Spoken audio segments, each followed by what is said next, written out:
Oui, Luc 21, 34.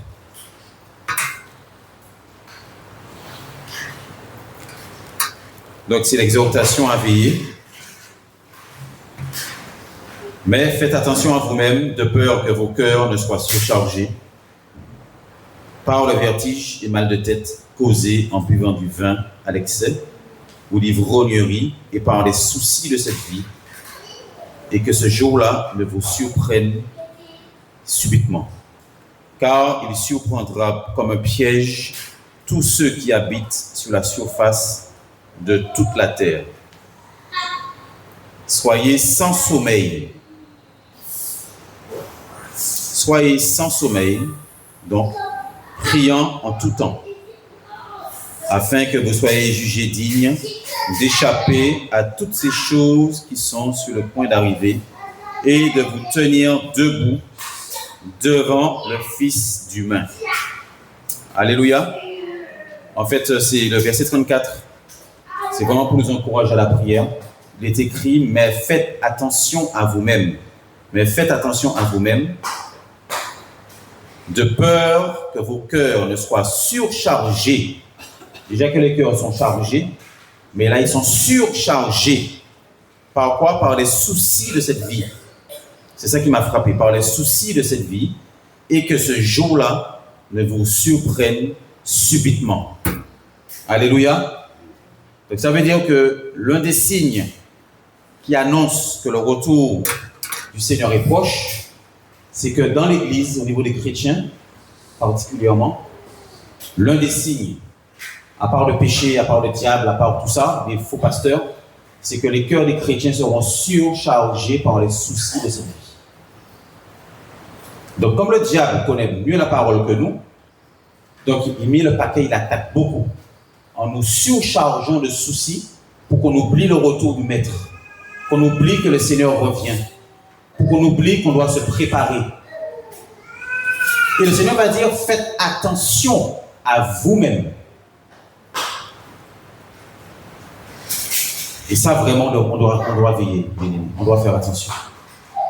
Parce qu'on a plein de soucis, plein de problèmes, mais si ça touche nos cœurs, et ça surcharge nos cœurs, eh bien, regardez, il est dit après, soyez donc sans sommeil. Ça veut dire que cet état de cœur-là va nous alourdir au point où on sera endormi, on sera assoupi, on ne va plus prier, on ne va plus lire la Bible, on ne va plus méditer, parce que nos cœurs sont surchargés.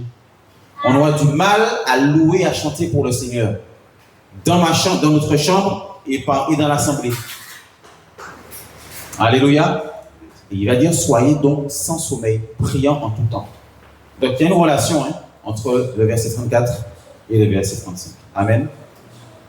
Alors, je veux juste vous prévenir, ce matin, c'est une réunion, non pas le frère qui a convoqué une réunion, mais c'est Yoshua qui nous convoque. C'est Jésus qui convoque. Amen. Il faut vraiment qu'on mette ça dans nos têtes. Que ce n'est pas le frère qui dit, faisons une réunion, c'est Yoshua qui est en train de faire quelque chose en Martinique pour rassembler ses élus partout. Pas seulement ici, mais partout. Au centre, au nord, partout. Il y en a plein qu'on ne connaît pas. Amen. Donc il faut qu'on saisisse ça. Que c'est le Seigneur qui est en train de rassembler, non pas des foules, mais des petits groupes. Des petits groupes. Amen. Regardez Acte 16.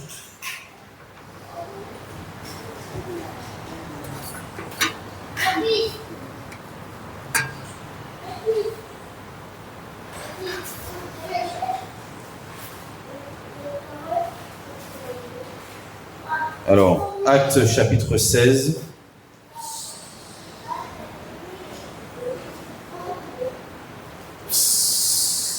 À partir du verset 12. Donc là, c'est Paul qui parle, l'apôtre Paul. Donc, l'apôtre Paul reçoit une vision d'aller, en fait, en Macédoine. Et au verset 12, donc, Paul et son équipe, ils partent en Macédoine. Et verset 12 dit, et de là, à Philippe, qui est la première ville de cette portion de la Macédoine, une colonie, nous avons séjourné quelques jours dans cette ville. Ainsi, le jour des Shabbats, nous sommes sortis hors de la ville près d'une rivière où l'on avait coutume de faire la prière. Nous nous sommes assis pour parler aux femmes qui s'y étaient assemblées. Alléluia. Premier point. Premier point, Paul arrive en Macédoine. Il a dit qu'il va près d'une rivière et il trouve quelques femmes qui étaient là en train de louer le Seigneur. Ces femmes-là n'étaient pas dans un temple, elles n'étaient pas dans des murs, mais elles avaient l'habitude de se retrouver dans cette ville, près de la rivière, en toute simplicité. Mais nous, les hommes, on veut toujours le dimanche aller dans un bâtiment, dans une salle, dans un culte, dans une église, absolument. C'est ça mon objectif. Alors que le Seigneur voit plus grand. Il est tellement simple. Il est simple, mon frère, n'est-ce pas? Les femmes étaient réunies. Et là, l'apôtre Paul va s'asseoir. Il va s'asseoir tranquillement au milieu de ces femmes. Et regardez ce qui se passe.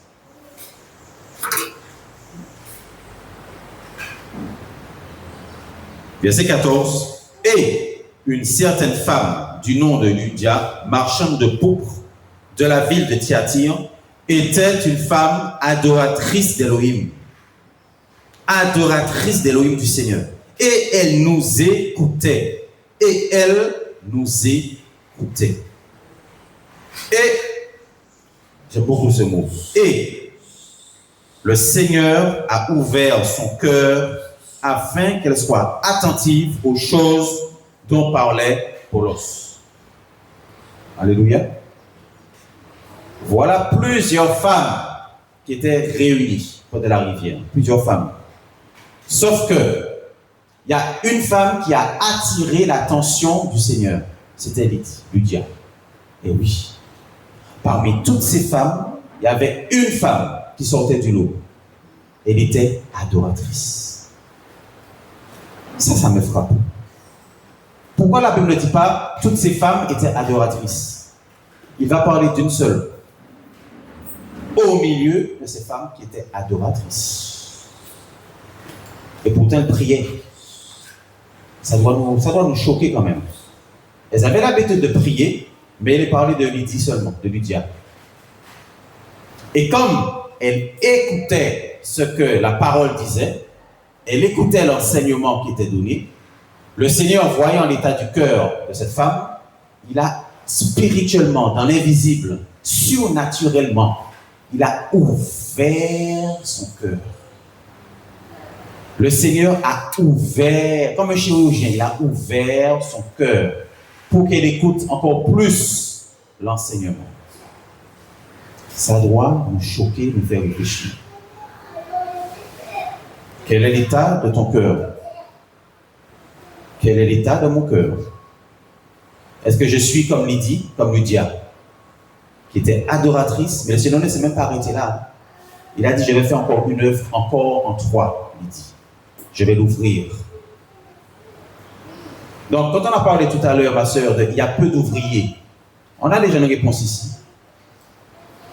Est-ce que le Seigneur a ouvert le cœur des ouvriers qui doivent travailler? C'est tout. C'est soit on a le cœur fermé, soit on a le cœur ouvert. Je peux être un chrétien converti, soi-disant, depuis 20 ans, et le cœur est fermé. Et je vais à l'église le dimanche, je vais aux réunions, je suis un groupe, je suis des messages, mais le cœur est fermé.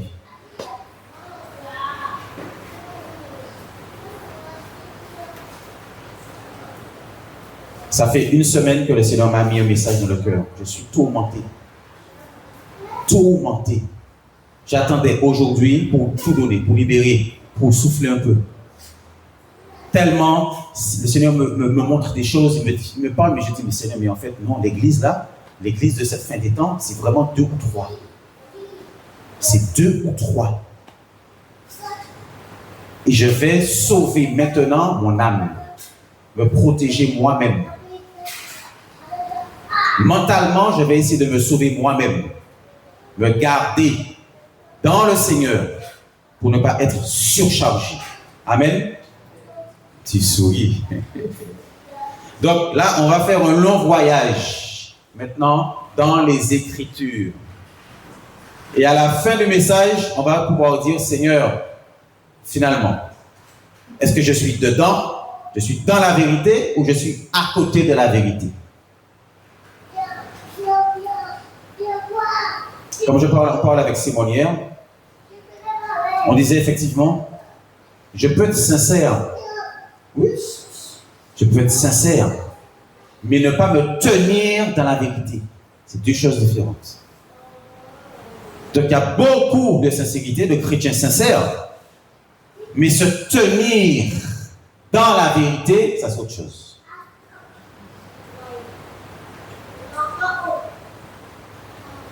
Je peux dire que je connais la vérité, mais l'amour de la vérité, c'est autre chose. C'est deux choses différentes.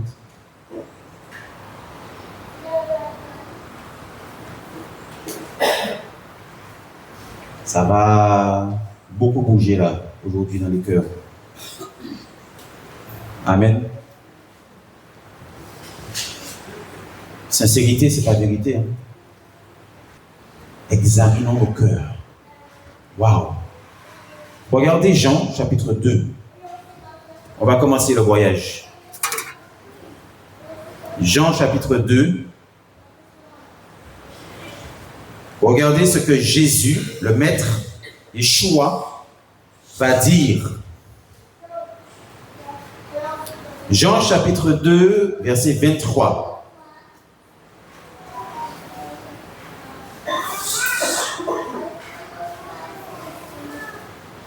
Ça y est pour tout le monde?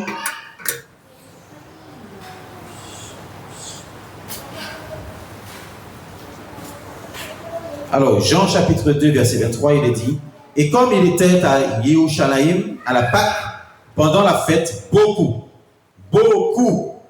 crurent en son nom, voyant les signes qu'il faisait. » Verset 24. « Mais Yehoshua, lui, ne croyait pas en eux, parce qu'il les connaissait tous. Et parce qu'il n'avait pas besoin qu'on lui rende témoignage au sujet de l'être humain, car il savait lui-même ce qui était dans l'être humain. » Verset 23 nous dit que beaucoup de Juifs, beaucoup crurent, croyaient au Seigneur. Ah, mais c'est pas là c'est le Seigneur qui parle, hein? Le Seigneur qui parle. Mais Yehoshua, lui, ne croyait pas en eux parce qu'il les connaissait tous. Et il n'avait pas besoin qu'on lui rende témoignage au sujet de l'être humain, car il savait lui-même ce qui était dans l'être humain. Donc voilà pourquoi j'ai dit depuis tout à l'heure, la première étape, c'est croire. Mais il ne faut pas s'arrêter là. Je crois au Seigneur, et l'étape qui vient derrière, on verra, on arrive. Je peux croire au Seigneur, je peux être sincère, je peux venir, je peux suivre, ok. Mais la deuxième étape, on va voir. Regardez Jean chapitre 6. Donc Jean chapitre 6.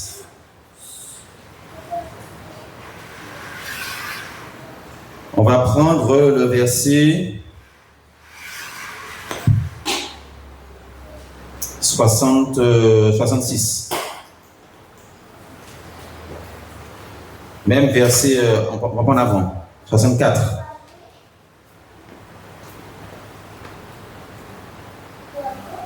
Mais, alors, Jean 6, 64, mais il en est certains parmi vous qui ne croient pas. Car Yehoshua sait depuis le commencement qui sont ceux qui ne croient pas et qui est celui qui le livrera. Et il disait, c'est à cause de cela que je vous ai dit que personne ne peut venir à moi, à moins qu'il ne lui soit donné à partir de mon Père. Verset 66. À partir de ceci, beaucoup de ses disciples s'en allèrent vers les choses qui étaient derrière et ne marchèrent plus avec lui. Et Yehoshua dit aux 12, et vous, ne voulez-vous pas aussi vous en aller? Alors Shimon Pétros, Pierre, lui répondit, Seigneur, vers qui irions-nous? Tu as les paroles de la vie éternelle. Verset 69. Et nous avons cru, et nous avons su que toi, tu es le Mashiach, le fils d'Élohim, du vivant. Alléluia. Bien-aimé, il est dit au verset 66 qu'à partir de ceci, beaucoup de ses disciples s'en allèrent vers les choses qui étaient derrière et ne marchèrent plus avec Yoshua. Ah. Attendez. Beaucoup de disciples marchaient avec Jésus. Mais l'enseignement que le maître a donné les a tellement choqués qu'ils ont dit, non, finalement, celui-là, on ne va pas le suivre. On préfère retourner dans le monde. On préfère retourner dans nos affaires. Et beaucoup de ces disciples l'ont abandonné. C'est pas choquant. Des disciples. Seigneur. Et regardez la réponse de Pierre. Il va nous apprendre quelque chose ici. Verset 69, regardez ensemble. Et nous avons cru et nous avons su que toi, tu es le Mashiach, le fils d'Élohim, du vivant. Là, la parole nous enseigne quelque chose. Il va dire, nous avons cru et nous avons su. Il y a deux choses différentes. Donc, ils croyaient, mais ils ont su que le Mashiach était l'Élohim vivant. Alléluia. Quand on regarde la définition en grec de savoir, c'est une connaissance intime, ginosko, qui veut dire connaissance intime, comme la relation entre un homme et une femme. Donc il y a quelque chose qui quelque chose qui pénètre, qui s'allie, qui fait alliance.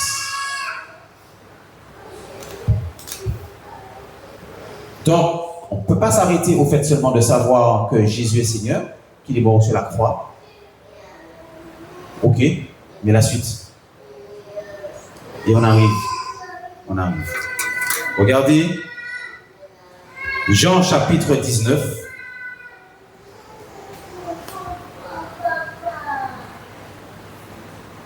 Jean chapitre 19.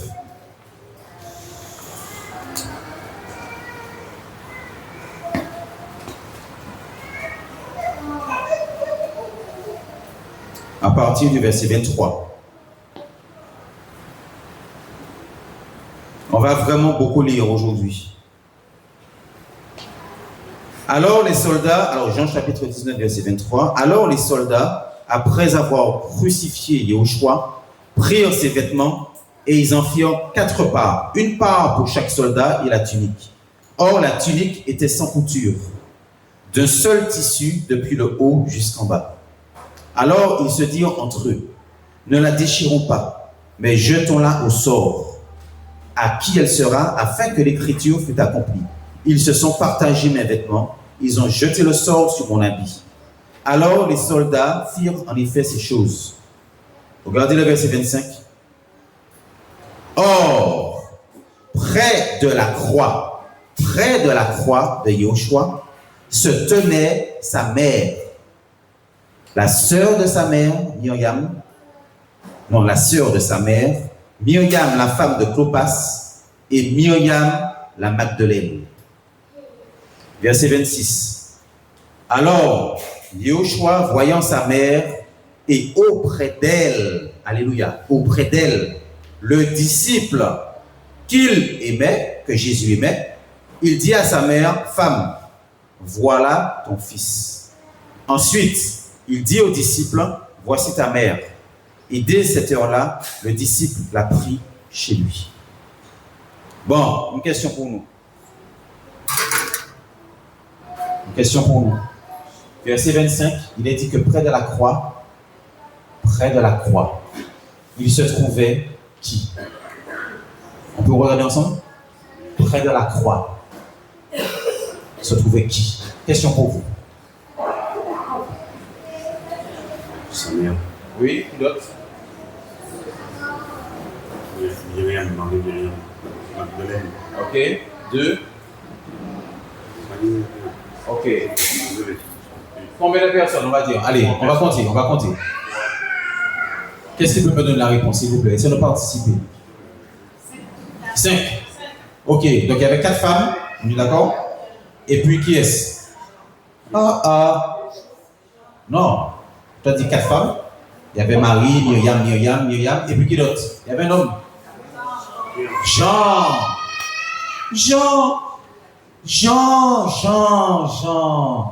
Celui qui posait sa tête sur sa poitrine. Stécie. Celui qui posait la tête sur la poitrine du maître. Jean se trouvait près de la croix. Mais attendez. Combien de disciples il y avait?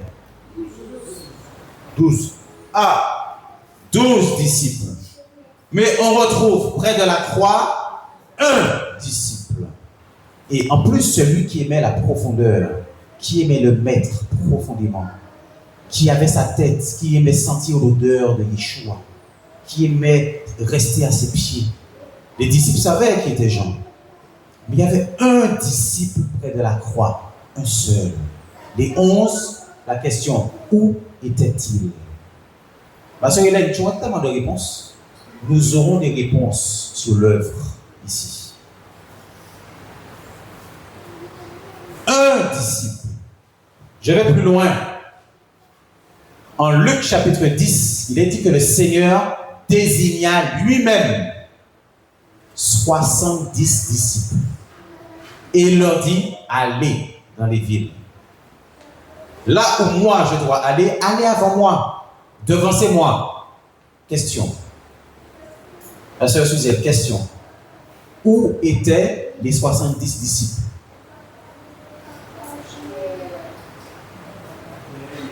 Ça ne nous fait pas réfléchir un peu? Le Seigneur n'a pas guéri, il n'a pas délivré, il n'a pas sauvé des gens.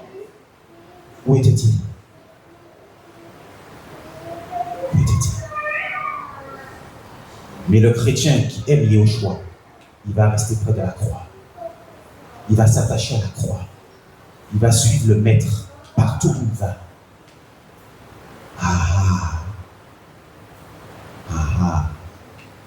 Donc, suis-je chrétien dans la religion ou bien suis-je chrétien selon Jésus?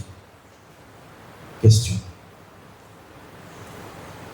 Est-ce que je suis un mouvement, une religion, ou bien est-ce que je suis Jésus, Yeshua?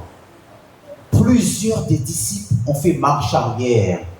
Et Jésus n'a pas dit, attendez mon coco, s'il te plaît, reste avec moi, viens, s'il te plaît, reste là. Non, il va se tourner vers les 12. Il va dire aux 12, et vous alors, vous ne voulez pas repartir avec eux non plus? Vous ne voulez pas les suivre? Ça doit nous faire réfléchir. Le Seigneur respecte ta volonté. Il respecte ta liberté. Il ne va jamais te sortir de ton lit, de ton confort, de ta liberté, de tes affaires. Non. Le Seigneur est terrible. Le Créateur nous a créés avec la liberté. Voilà pourquoi le mal existe comme ça. Voilà pourquoi des pasteurs vont détruire les églises. Le Seigneur a créé l'homme libre. Maintenant, chacun doit choisir le bien ou le mal. Par contre, ma soeur, le jour du jugement, il a réservé un jour. On est en 2025, il a réservé un seul petit jour pour convoquer petit, grand, roi, président, pauvre, riche, devant lui, devant son trône de gloire. Et c'est là qu'il va demander des comptes à chacun. Macron sera convoqué, Poutine sera convoqué, Trump sera convoqué. Laissez-les. Prions pour eux, mais laissez-les. Pourquoi se tourmenter, machin? Laissons-les. Mais le jour où il va convoquer tous ces gars-là devant le trône, Trump là qui joue le gros costaud, sur le roi du monde. Attends un peu. Quand tu vas te retrouver devant Yeshua, attends un peu. On blague. On se moque d'Elohim.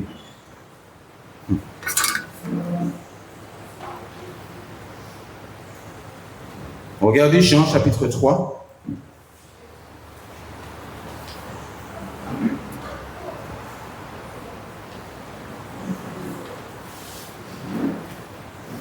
Et même avant Jean chapitre 3, nous allons prendre Ézéchiel. Seigneur. Aide-moi, Seigneur. Ézéchiel chapitre 36. À partir du verset 24. Alors, Ézéchiel 36, 24. Je vous prendrai d'entre les nations. Alors là, le Seigneur s'adresse au peuple d'Israël. Mais c'est un message aussi qui nous parle. Je vous prendrai d'entre les nations. Je vous rassemblerai de toutes les terres et je vous ferai venir sur votre sol. Je vous aspergerai d'eau pure et vous serez purifiés. Je vous purifierai de toutes vos impuretés et de toutes vos idoles. Verset 26. Je vous donnerai un cœur nouveau. Je vous donnerai. Alléluia. C'est le Seigneur qui donne. Je vous donnerai un cœur nouveau et je mettrai au-dedans de vous un esprit nouveau. Waouh! J'ôterai de votre chair le cœur de pierre et je vous donnerai un cœur de chair. Je mettrai mon esprit au-dedans de vous et je vous ferai marcher dans mes ordonnances, garder et pratiquer mes lois. Amen. Donc le Seigneur ici fait une promesse. Il fait la promesse, il dit, je vous donnerai un cœur nouveau et je mettrai au-dedans de vous un esprit nouveau. Waouh! Le Seigneur rassemble et il dit la promesse. Quand Yahushua va venir, je mettrai aussi en vous ce cœur nouveau et cet esprit nouveau pour marcher dans la parole du Seigneur. Ça, c'est la promesse. D'accord? Je mettrai mon esprit au-dedans de vous. C'est fort, hein? Je mettrai mon esprit au-dedans de vous. Pas à côté, hein? Au-dedans. Et je vous ferai marcher. Donc, pour marcher avec le Seigneur, nous avons besoin d'un esprit en nous. Là, l'esprit nouveau, le cœur nouveau. Alléluia. Bon, que veut dire cœur nouveau? Que veut dire esprit nouveau? On va lire maintenant Jean chapitre 3. Et on va découvrir des choses très intéressantes. Jean chapitre 3, à partir du verset 1.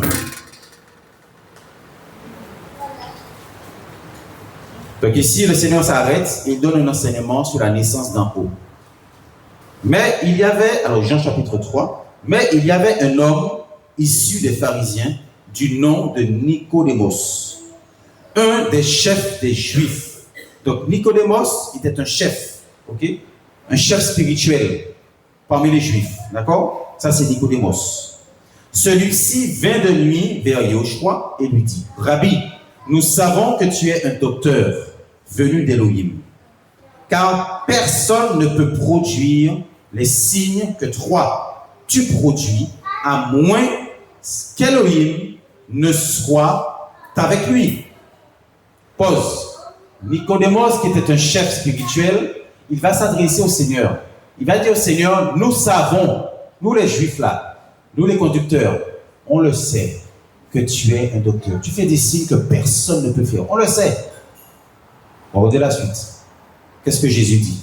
D'accord. Donc ça, c'est le savoir, la connaissance religieuse. Ok. Verset suivant.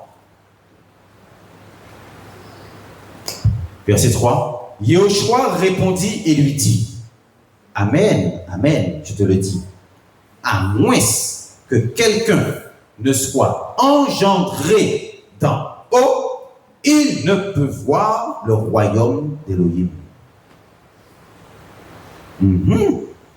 Je reprends. Amen, Amen, je te le dis. À moins que quelqu'un ne soit engendré d'en haut. Mon frère Daniel, est-ce qu'on peut mettre le lexique biblique, s'il te plaît? À moins que quelqu'un ne soit engendré d'en haut, il ne peut voir le royaume d'Élohim. Donc, pour voir le royaume, nous avons besoin d'une étape spirituelle, d'une chose, d'une création, la naissance d'en haut. Que veut dire naître de nouveau? Que veut dire la naissance d'en haut? Regardez la suite. Regardez la réaction. Nicodémos lui dit, comment un être humain peut-il être engendré quand il est vieux? Peut-il une seconde fois entrer dans le ventre de sa mère et être engendré? Yahushua répondit, amen, amen, je te le dis. À moins que quelqu'un ne soit engendré à partir d'eau et d'esprit, il ne peut entrer dans le royaume d'Élohim. Donc là, il y a deux choses. Il y a le fait de voir le royaume, et là, une deuxième chose, entrer. Ok? Alors, on peut regarder juste engendrer d'en haut. C'est quoi la définition?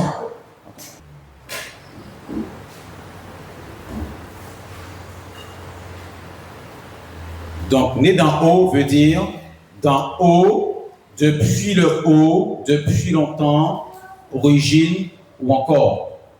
Donc, depuis le haut, depuis un endroit plus élevé. D'accord? Donc, c'est en relation aussi avec les choses d'en haut. Donc, le Seigneur nous apprend qu'un chrétien doit passer. Regardez la suite. On va lire la suite. Parce qu'on n'a pas fini. Verset 6. Ce qui a été engendré à partir de la chair est chair. Et ce qui a été engendré à partir de l'esprit est esprit. Ce qui est engendré à partir de la chair est chair. Et ce qui a été engendré à partir de l'esprit est esprit. Verset 7. Ne t'étonne pas que je t'ai dit. Là, il s'adresse à Nicodème. Ne t'étonne pas que je t'ai dit. Il vous faut être engendré d'en haut. Verset 8. Le vent souffle où il veut et tu en entends le bruit. Mais tu ne sais pas d'où il vient ni où il va. Ainsi en est-il de quiconque a été engendré à partir de l'esprit. Nicodémos répondit et lui dit, mais comment ces choses peuvent-elles se faire? Verset 10. Yahushua répondit et lui dit, tu es le docteur d'Israël et tu ne connais pas ces choses? Amen, amen, je te dis que ce que nous savons, nous le disons, et ce que nous avons vu, nous le témoignons, et vous ne recevez pas notre témoignage. Wow, Seigneur. Donc ici, le Seigneur nous montre qu'il nous faut être né d'en haut. C'est une question pour nous. Est-ce que nous sommes véritablement nés d'en haut ou bien est-ce qu'on est né dans la chair? Ça veut dire dans un système. Regardez, un pasteur dit, qui veut recevoir le Seigneur? Approchez-vous, approchez-vous. On va faire la petite prière du pécheur. Seigneur Jésus, je te reçois dans mon cœur, je te reçois dans mon cœur. Voilà, tu es sauvé, mon frère. Alléluia, acclamons le Seigneur, acclamons le Seigneur. Toute l'église acclame. La personne ne va pas sur son siège, elle se croit sauvée. Elle se croit chrétienne, chrétien. Mais c'est faux. C'est faux. Il y a beaucoup de membres dans les églises comme ça, qui ont suivi, qui ont dit, ah Seigneur, allez, je suis chrétien, je fais la petite prière. Après, il passe au baptême. Mais tout ça, c'est faux. C'est la religion, c'est la chair. Le Seigneur dit qu'il faut être né d'en haut. C'est une création. Regardez Galates, chapitre 6, verset 15. Et Nicodémos, c'était un grand docteur. Il ne savait même pas ces choses. Regardez Galates, chapitre 6, verset 15.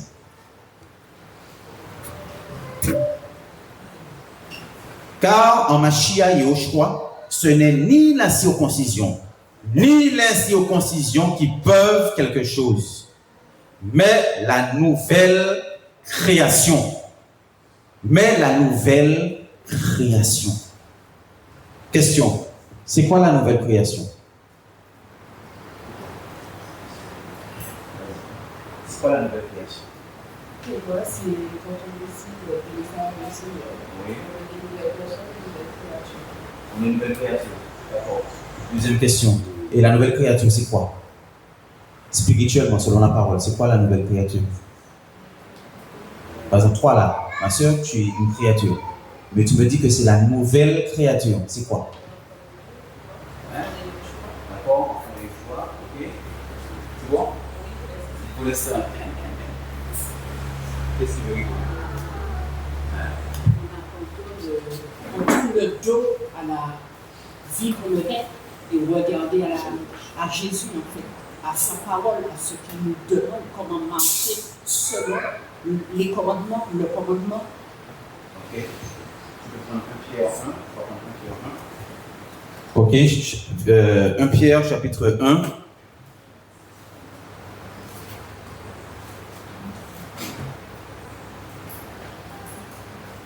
À partir du verset 22. Oui, tu peux lire? On tourne le micro.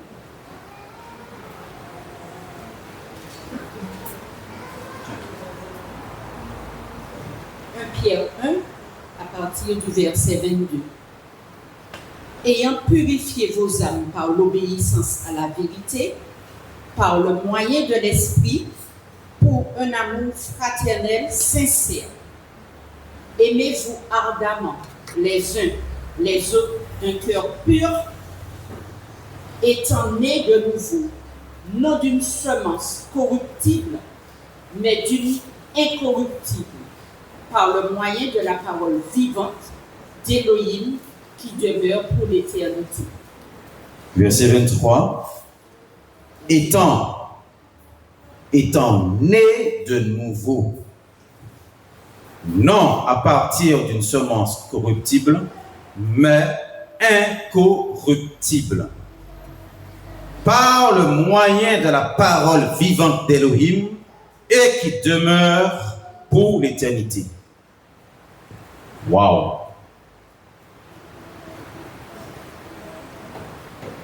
Ma sœur, donc ce que tu as dit tout à l'heure, ce sont les effets, c'est la conséquence du salut. Tu vois, le fait de tourner le dos au monde, de plus refaire les choses qu'on faisait avant, ce sont les effets. D'accord? Mais le démarrage, le début, l'origine, la nouvelle création, c'est étant né de nouveau, non à partir d'une semence incorruptible, mais à partir de la semence, non, une semence corruptible, mais à partir d'une semence incorruptible. Donc, voilà pourquoi dans l'Église, on retrouve beaucoup de chrétiens mélangés. Quand le message du Seigneur est dilué, quand le message du Seigneur est rempli de chair, de choses terrestres, ben ça va faire que les chrétiens qui sont assis là, qui disent Amen, ben, ils ne sont pas nés de nouveau. En fait, ils seront nés d'un système, d'une religion, d'une église. Parce que la parole pure du Seigneur, le message pur du Seigneur, ne pénètre pas dans le cœur. Est-ce que vous comprenez?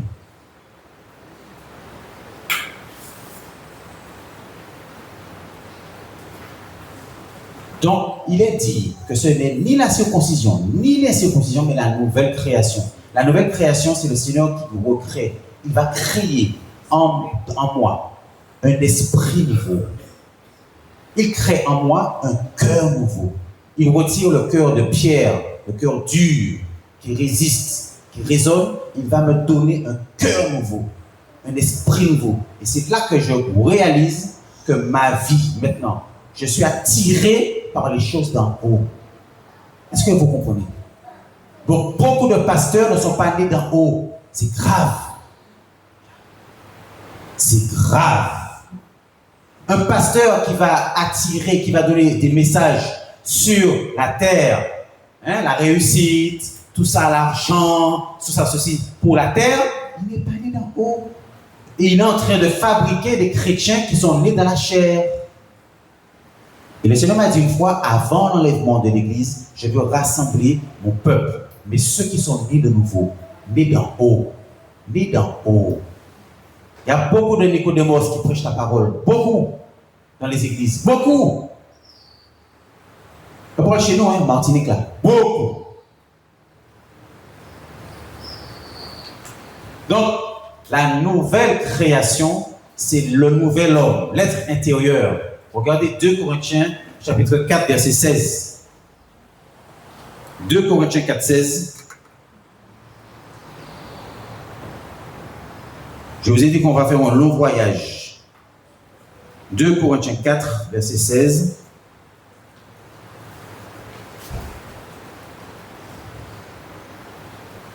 C'est pourquoi nous ne perdons pas courage. Et même si notre homme extérieur se détruit, l'intérieur cependant se renouvelle de jour en jour. Alléluia. Les questions, on va juste prendre après. Amen. Regardez, l'intérieur se renouvelle. Voilà pourquoi Yeshua a dit, il a dit quoi? Il a dit, je n'ai pas besoin qu'on me rende témoignage d'aucun homme. Car Yeshua lui-même savait ce qui était dans l'homme. Donc, Yeshua est là, il nous regarde. Il sait, tout le monde là, ici, sur cette chaise, il sait ce qui habite en nous vraiment. Il sait si son esprit habite et demeure en moi, ou est-ce que son esprit n'est pas là? Deuxièmement, quand le Seigneur dit ça, qu'il va nous donner un esprit nouveau, un cœur nouveau, un chrétien peut fonctionner avec son âme. Réalisez, un chrétien, je vais aller doucement, peut marcher, peut venir en réunion, peut suivre un groupe, peut écouter des messages, peut dire qu'il est chrétien, mais avec son âme, l'âme, sa volonté. Je veux, je viens, je veux, oui je veux. Il y a telle œuvre, oui je viens. Un chrétien peut fonctionner avec son âme. Les Juifs sous Moïse, ils fonctionnaient comment? Ils marchaient comment? Ils n'étaient pas nés d'en haut. Le Saint-Esprit n'était pas répandu. On était dans la première alliance. Donc les Juifs fonctionnaient avec leur propre force, leur propre volonté. 613 commandements à respecter. Pour ne pas être dans la malédiction, il fallait les respecter. Donc un chrétien peut travailler, peut servir le Seigneur, peut prêcher, peut avec son âme. Et à un moment donné, il sera tellement fatigué, il sera tellement déçu, tellement aigri, tellement frustré, qu'il va réaliser qu'il y a un problème dans sa vie spirituelle. Il ne va plus prier, il ne va plus de la Bible, il ne va plus avoir ceci, il n'aura plus faim du Seigneur, il n'aura plus envie. Il va se dire finalement les choses du monde, c'est ce qui m'intéresse, le monde. Pour faire mes affaires, mon trafic, mon travail, mes occupations, mes enfants, ma vie, mes parents, mes ceci, mes cela. Oui. Mais la parabole des noces, en Matthieu 22, le Seigneur dit quoi? Il dit, mais allez dans les carrefours, parce que j'appelle mes enfants aux noces, mais ils sont occupés à leurs affaires. Ils sont tellement occupés qu'ils ne m'écoutent même plus. Donc il y a deux types de chrétiens. Et le chrétien qui marche avec son âme, c'est un chrétien animal.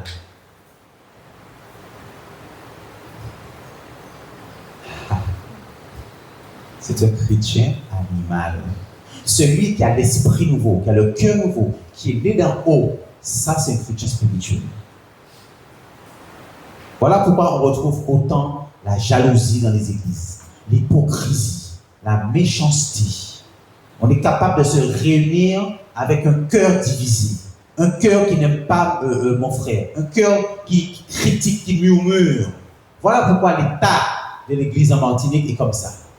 Et que le Seigneur est en train de secouer partout, de nous dire, non, rassemblez-vous maintenant en 2 ou à 3. C'est fini le temps là. 2, 3, 4, 5. Ceux qui ont le cœur pur. Ceux qui ont le cœur pur. Paul va dire à Timothée, écoute Timothée, recherche le Seigneur avec ceux qui invoquent le Seigneur d'un cœur pur.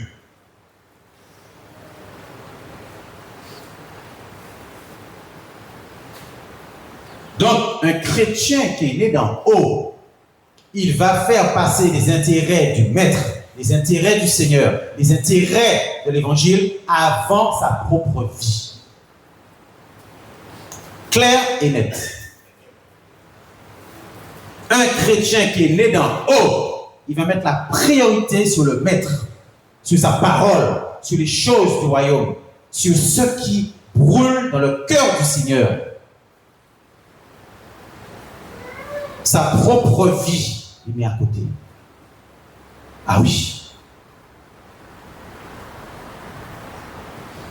Quand je vois des chrétiens qui sont, on adore le Seigneur, ils sont les bras croisés. Ah! Mais elle est où la révérence? On adore le Seigneur, les bras croisés. On est là. On regarde WhatsApp. Et tu es né d'en haut? Tu es né de nouveau? Je ne crois pas. Je suis désolé. L'évangile, c'est pas ça. On a mal compris l'évangile. Nous sommes à la nuit d'action de grâce. Un frère va dire, mais j'étais à côté de lui, hein. Ah, on adore le Seigneur, mais derrière, ça papote. Ça papote, ça parle. La louange on est en train d'adorer le Seigneur de gloire. Non, on est là, on est derrière. Et le frère qui dit, mais attendez, on est dans une veillée d'action de grâce. Pourquoi? Pour adorer ou pour blablater? Où sont les chrétiens nés d'en haut?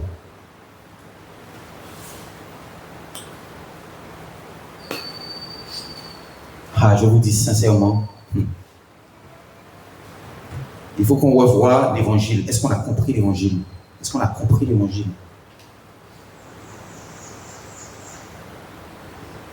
On va prendre, regardez, c'est dans 2 Pierre.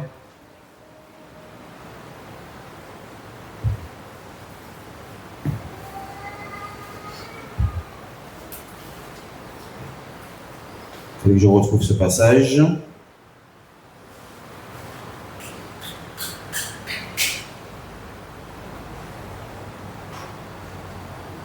Oh, c'est bien. Regardez Luc, chapitre 9, verset 45.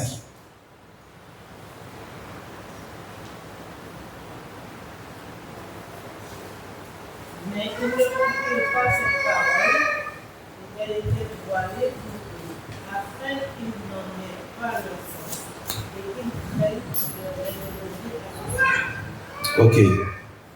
Mais ils ne comprirent pas cette parole. Quelle parole? Le Seigneur disait qu'il allait à la croix, qu'il allait souffrir à la croix. Et là, les disciples vont s'insurger. Mais ils ne comprirent pas cette parole. Elle était voilée pour eux, afin qu'ils n'en aient pas le sens. Et ils craignaient de l'interroger à ce sujet. Vous voyez, ça c'est le cas d'un chrétien qui est animal. En fait, on voit les deux cas. En fait, il y avait comme un voile. Vous voyez? Sur ces chrétiens, ils ne comprenaient pas ce que le maître disait. Ils ne comprenaient pas son langage. Donc voilà l'intérêt d'être né d'en haut, d'avoir cette nouvelle création, de prier le Seigneur qui nous donne un esprit nouveau, un cœur nouveau, pour aimer la sainteté, pour aimer la vérité, aimer la transparence, aimer la pureté, aimer la lumière. Oui, c'est tout ça. Aimer le Seigneur. Je viens ici, j'ai un problème avec un frère, je ne peux pas prier. Je ne peux pas. Je prends mon frère, je vais derrière là-bas. Parce que j'ai obéi à la parole. La réconciliation.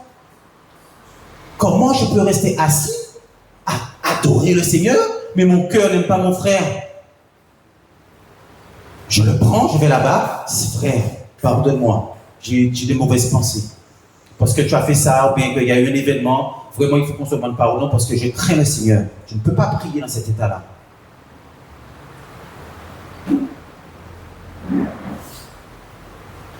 Alléluia.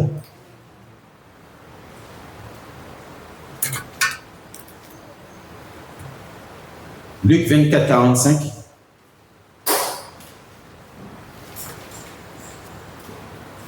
À partir du verset 44. Et il leur dit, ce sont ici les paroles que je vous disais lorsque j'étais encore avec vous, qu'il fallait que fût accompli tout ce qui est écrit de moi dans la Torah de Moïse, de Moshe, dans les prophètes et dans les psaumes. Alors, il leur ouvrit la pensée afin qu'ils comprennent les Écritures. Vous réalisez, bien-aimés, les disciples allaient à la synagogue, frère. Ils connaissaient la Torah de Moïse. Ils connaissaient les prophètes. Mais après, le Seigneur vient et leur dit, je vais ouvrir votre esprit pour que vous puissiez comprendre les Écritures. Voilà encore la nouvelle création. Le Seigneur, il ouvre l'esprit pour qu'on comprenne les Écritures. Beaucoup sont découragés en lisant la Bible. Mais je ne comprends pas, je ne comprends rien. C'est comme ça, c'est comme si je ne comprends rien dans la Bible. Donc du coup, la Bible reste fermée à la maison, sur la table de chevet, comme un objet de décoration. On est découragé et le diable applaudit. Le diable est content. Mais là, regardez, il dit aux disciples, je vais ouvrir votre esprit. Bon, une autre question. On avait déjà partagé ici. Est-ce que les disciples étaient convertis? Parce que nous, naître d'en haut, c'est conversion aussi. Hein? D'accord? Ça va ensemble. La véritable conversion. La naissance d'en haut. Est-ce que les disciples étaient convertis? Est-ce que Pierre était converti, les disciples? Après, ils se sont convertis. Quand Dieu est venu leur prêcher la parole, mais après, je pense qu'ils se sont vraiment convertis, ils ont vraiment connu leur Jésus.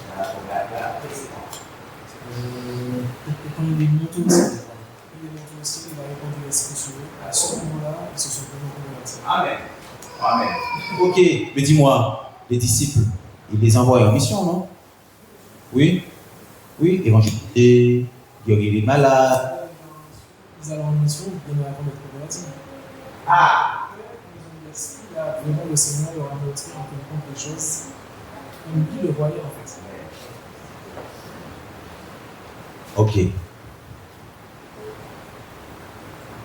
Donc ici, on voit bien que si Yahushua avait prévu de nous laisser comme ça, il nous laissait comme ça. Mais effectivement, après sa résurrection, il va répandre l'esprit. Et effectivement, les disciples, les 12 apôtres, là, ils ont reçu la nouvelle naissance. Acte 2, le Saint-Esprit est descendu et a fait un travail dans leur cœur. Voilà pourquoi les disciples se battaient tout le temps, il y avait des guéguerres entre eux, Pierre était complètement mauvais caractériel, c'était chaud. Mais le Seigneur va dire à Pierre, quand tu seras converti, affermis tes frères. Pierre n'était pas converti. Ah. Donc, naissance d'en haut, conversion, ça va ensemble. D'accord? Donc, le cœur nouveau que le Seigneur nous donne, cet esprit nouveau, je me répète, cet esprit nouveau. Regardez Tite, chapitre 3, verset 11. Non, à partir du verset 4. Alors, Tite, chapitre 3, verset 4. Mais quand la bénignité et la philanthropie d'Élohim, notre Sauveur, est apparue, il nous a sauvés, non à partir des œuvres de justice que nous aurions faites, mais selon la miséricorde, à travers le bain de la nouvelle naissance. C'est bien écrit, hein, bien aimé. À travers le bain de la nouvelle naissance et le renouvellement du Saint-Esprit. Le renouvellement du Saint-Esprit qu'il a répandu abondamment sur nous par le moyen de Yahushua Mashiach, notre Sauveur. Alléluia. Donc ici, vous voyez encore, c'est bien écrit que le Seigneur nous a sauvés à travers le bain de la nouvelle naissance et le renouvellement. Renouvellement veut dire un changement complet vers le meilleur. Donc le chrétien qui est né de nouveau, qui est converti, le Saint-Esprit va le renouveler constamment, pour aller vers le meilleur. C'est fort. Pas pour aller vers la guerre, pas pour aller vers les choses de la chair, pas pour aller vers les choses de l'ennemi, mais pour aller vers le meilleur. Ça veut dire que 2025, j'étais dans un état spirituel. 2026, je vais encore vers le meilleur. Parce que le Saint-Esprit me renouvelle. Ça veut dire que lui-même, il travaille. C'est comme un moteur. C'est un moteur, il travaille en moi. Parce que je suis converti. Je suis né d'en haut. Il y a une nouvelle création qui a été faite en moi. Donc je ne peux pas, je peux être découragé, je peux être triste, je peux être fâché, je peux être déçu. Oui, mais ça ne m'arrête pas. Même si je suis seul, j'avance. Seul, j'avance. Le chrétien animal, ça ne va pas aller. Ce n'est pas la conversion.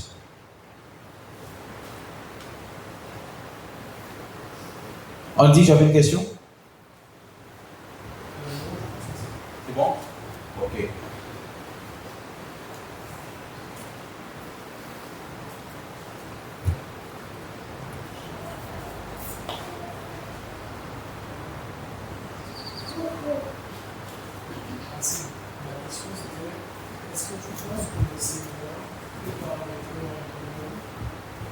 Bonjour tout le monde. La question c'était est-ce que le Seigneur prépare le cœur pour la nouvelle naissance? Pour La nouvelle naissance. alors, quand tu dis prépare, ça veut dire quoi? On change certains traits de caractère Oui. pour la nouvelle naissance. Ou bien est-ce que le Seigneur, lors de la nouvelle naissance, nous transforme totalement en nous? C'est ça ma question. Tu vois, tu comprends? Oui, je comprends. Je comprends. C'est-à-dire que quand tu dis que celui qui est né d'en haut, en fait, il sera changé complètement, c'est ça? Il sera. Ouais, c'est carrément, tu vis, pas tu vis, mais tu passes du noir au blanc. Oui, bien sûr. Mais est-ce que, du coup, si cette personne-là a, je sais pas moi, des habitudes de vie, un trait de caractère fort, est-ce que le Seigneur ne va pas, avant de lui donner l'esprit, retirer certaines choses et après lui donner l'esprit? Mais ça peut être ça comme ça peut être après la nouvelle naissance. Le Seigneur fait comme il veut, tu vois. Donc en fait, il n'y a pas un schéma. Il n'y a pas un schéma précis. Voilà. Tu vois, bon, regarde Pierre, tu vas donner la réponse. Oui, Tu vois, Pierre a servi, ouais. il a servi le Seigneur, et après la résurrection, c'est là que le Seigneur lui a dit quand tu seras converti. Tu vois. Donc le cheminement en fait, d'une personne à une autre est différent. Voilà, c'est ça. Et là, il me dit quelque chose, regarde Pierre. Est-ce que tu sais que Pierre était raciste? Ouais, je pense. Tu penses? Je pense. Qu'est-ce qui te fait dire ça? Je pense qu'il était raciste des personnes qui n'étaient pas comme lui, qui n'étaient pas juifs. Amen. Ouais, c'est ça. C'est bien que le Seigneur a dû utiliser une nappe dans le ciel, hein, pour montrer à Pierre des animaux impurs. Il a dit, Seigneur, je ne mange pas ça. Je ne mange pas des animaux impurs. Hein. Le Seigneur a dit, ce que j'ai déclaré pur, déclare-le pur. Et c'est là que ses yeux se sont ouverts. Et qu'il a accepté d'aller chez Corneille, qui était un non-juif. Mais il était raciste. Tu vois, il ne voulait pas aller vers les nations. Tu vois, donc c'est une réponse. Le Seigneur nous transforme. Voilà pourquoi je dis, il nous renouvelle. Tu vois, de jour en jour. Tu vois, il nous change. Tu vois, tu comprends? Voilà, c'est ça.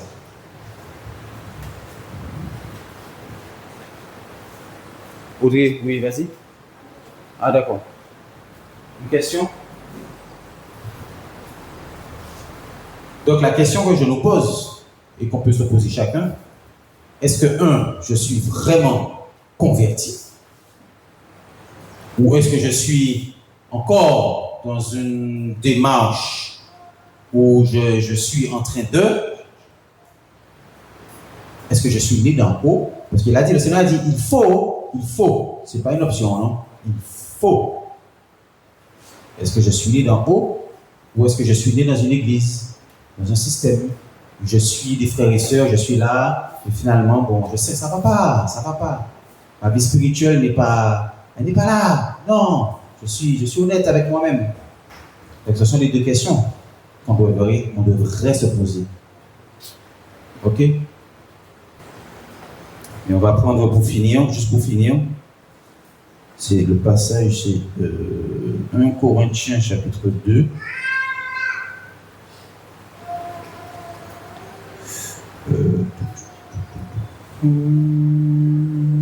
Ok. 1 Corinthiens chapitre 2, verset 14. Mais l'être humain animal ne reçoit pas les choses de l'esprit d'Élohim, car elles sont une folie pour lui, et il ne peut les connaître non plus, parce que c'est spirituellement qu'on en juge. Mais le spirituel juge en effet toutes choses, et il n'est jugé lui-même par personne. Voilà, c'était le passage pour quand on parlait de deux types de chrétiens, le chrétien qui est dans l'âme et le chrétien qui est né dans l'eau. Le chrétien animal, il ne va pas comprendre. C'est son âme, il est vivant par lui-même, quoi. Donc voilà ce qui explique les combats. Ce sont des combats, des manques de communion fraternelle, des séparations. Vous voyez, des séparations entre les uns et les autres. Ou parfois on sent que, c'est comme dans la musique, des fausses notes. C'est-à-dire que quand on n'est pas accordé entre le guitariste, entre le pianiste, entre le batteur, et puis qu'il y a des notes qui jouent, on n'est pas sur le même accord, la musique ça fait quoi? C'est la cacophonie, ça veut rien dire. Ça fait fuir. C'est comme ça dans l'église. On n'est pas dans les mêmes accords. Donc du coup, on va sentir qu'il y en a qui veulent machin, d'autres qui ne sont pas intéressés, d'autres qui sont intéressés par autre chose. Donc du coup, il y a un manque de communion. Vous voyez? C'est celui qui est en communion avec le Saint-Esprit qui aussi se met en communion les uns avec les autres. C'est une relation. Amen. Donc, bien aimés, je finis avec ça. Je nous encourage à prier, chacun de nous. Parce que l'église du Seigneur, les églises sont remplies de chrétiens qui ne sont pas nés d'en haut. Alors vous allez me dire, mais le frère pourrait dire ça? Je dis. Le Seigneur m'a dit, je veux rassembler mes chrétiens qui sont nés de nouveau, nés d'en haut. Des anciens ne sont pas nés d'en haut. Des prédicateurs ne sont pas nés d'en haut. Je suis désolé.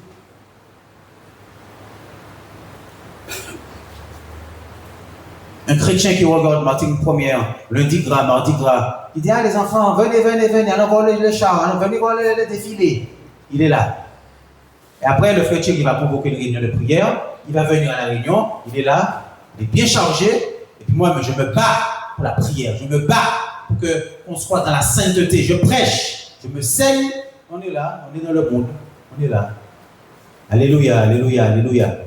Et après, quand tu vas voir chez lui, il est rempli de péché. Rempli de péché. Donc, qu'est-ce qu'on veut?